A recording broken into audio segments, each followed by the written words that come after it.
hurting anyone. There's no harm in it. But, you know, sex has got to be a two-way thing. And if Daniel's feeling a little bit pressurised into doing something, and he's like, well, why am I doing this? Yeah. How could you have that conversation? I mean, I think it probably sounds like it is getting a little bit harmful to him, actually, because now he's feeling pressure and he's feeling like he's not doing something right, and actually that ends up just kind of distancing the two people, and they don't end up wanting to have, he will end up not wanting to have sex because he'll feel under pressure. So it is a hard conversation to have, but I think it does sound as though you've reached the point where you do need to say to her, listen, you know, I understand that sometimes this is what you want, but sometimes I'm just not in the mood, sometimes I just don't feel like it, and when you keep asking me to do it, it makes me feel tense, it makes me feel like I don't really, you know, want to, and that I'm being asked to do something that I'm not comfortable with. So is there any other way that we can work together or do something else together that will give you the same variety of stuff, maybe? That will give you the same kind of feeling, but at the moment I'm just not, you know, I'm ending up not enjoying sex sometimes because I feel under this pressure to do something that I don't really feel comfortable to do all the time. And I think that is a hard conversation, but I think you do have to have it in that kind of open way, because otherwise it will just build up and you'll end up, you know, having problems with the relationship overall, I think. I've got to be honest, my first thoughts are why? And where does it come from? Why is that need there? Is that too much to take on in a couple conversation?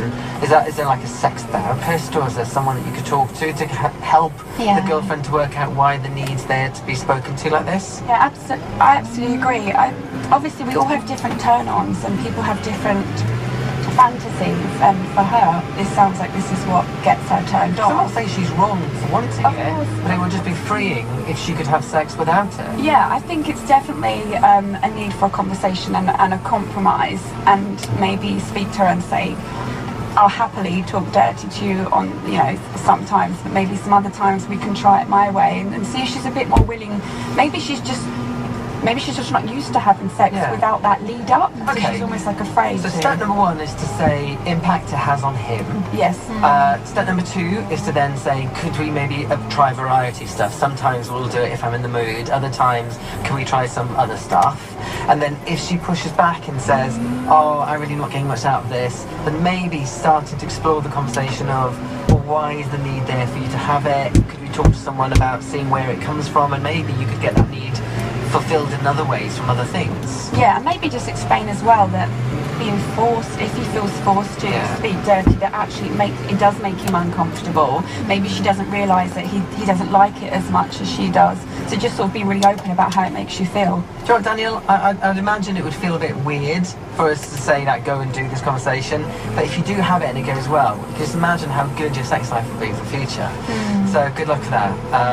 Right, on the text, I was wondering if you think I might have thrush. Sorry, I was wondering if you think you might have thrush on your penis and you let a girl do oral sex with you. Can she get oral thrush as well? So thrush is not an STI. I read it word for word, by the way. Thrush is not an STI. You can get thrush or... you get thrush on your penis? You can, yeah. So basically thrush is a fungal infection.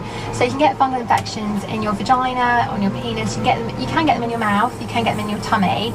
But to get a fungal infection in your mouth, you tend to have a poor immune system, or to have something wrong with your immune system. So it's very, very, very unusual for someone who is just given oral sex, someone who's got fungus on their penis, to actually get it in their mouth, because their immune system will normally fight it off from their mouth.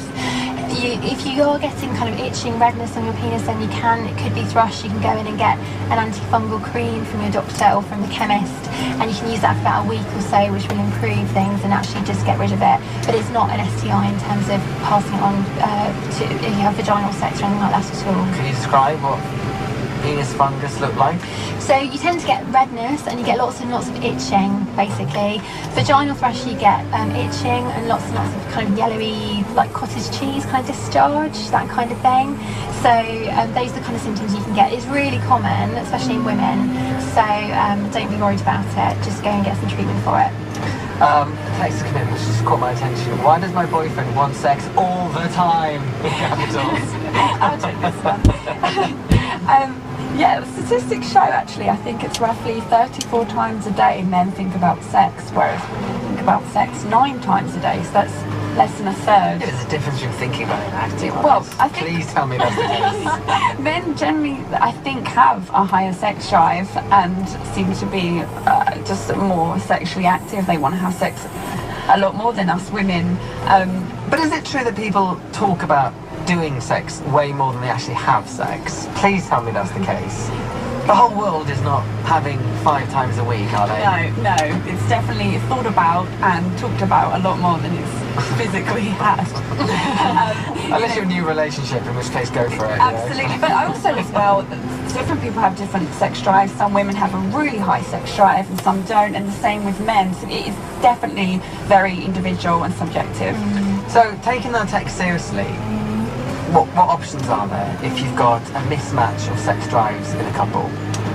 So sometimes, with different ages, men and women will have different sex drives. It's kind of shown that, you know, they peak at different ages. So that might be something to take into consideration. But if you are in a partnership where one person wants sex more than the other, I think again it's about kind of being honest about that, talking to them about it, and explaining, you know, why you find it a bit too much. Sometimes people find it's just, you know, physically just too much, or emotionally they can't deal with that level of having sex that much.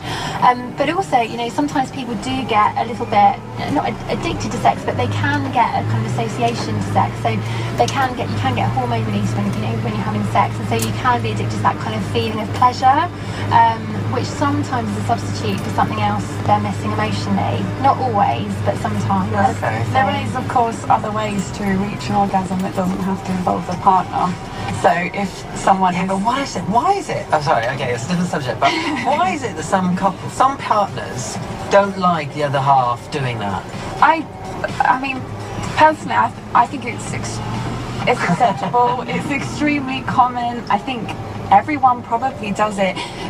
I think it's really, really important to have self-exploration and understand your own body first before you can have good sex with someone else anyway. Okay, also, is it wrong? Let me choose my words really carefully here. Is it do you always have to want to have it? Or is it just okay to do it because you want your partner to be happy? It's a really thin line. It's a very difficult question, because obviously if you love your partner and they have a very high sex drive, for instance, sometimes you'll do it so that they are happy. And sometimes you think, I'm just tired, but you know, it'll sort of quieten him down.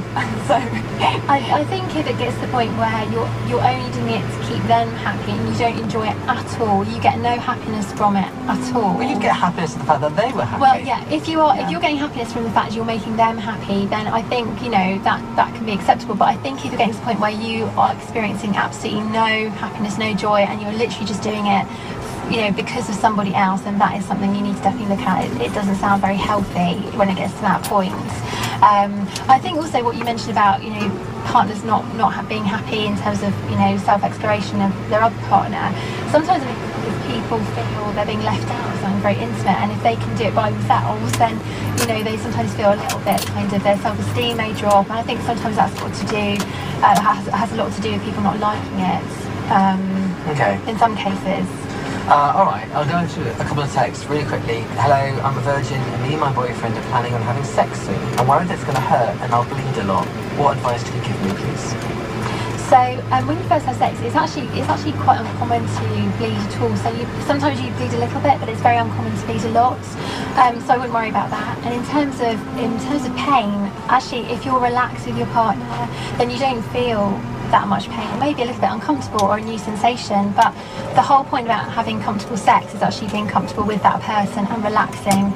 So the slower you take it, the more prepared you are, and the more you love your partner, I think actually those things will disappear. And I think if you're having sex the first time and you feel that actually it is too much, it's really important just to say, like, we have to stop, because you can't, you know, just because you've decided that you are going to have sex together doesn't mean it has to happen.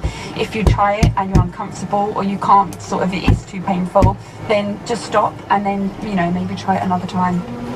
Cool, thank you very much. 03700 100 100 81199 on the text. Please do call now, because in 40 minutes time we'll be off air. So call now, 03700 100 100. Make some noise. The music you love. September is here and even more music month is back. Oh, it'll be amazing. Once again, by popular demand, and Radio 1 presents 30 live lounges over 30 days. It's so exciting. live performances from Kasabian, Fine way to start. 5 Seconds of Summer, Fan base getting excited about that. Paolo Nutini, Maroon 5, Mighty band. Lana Del Rey, I mean, what a voice. Ben Howard, DJ Fresh with Ellie Goulding, Ed Sheeran, and many, many more. Beautiful.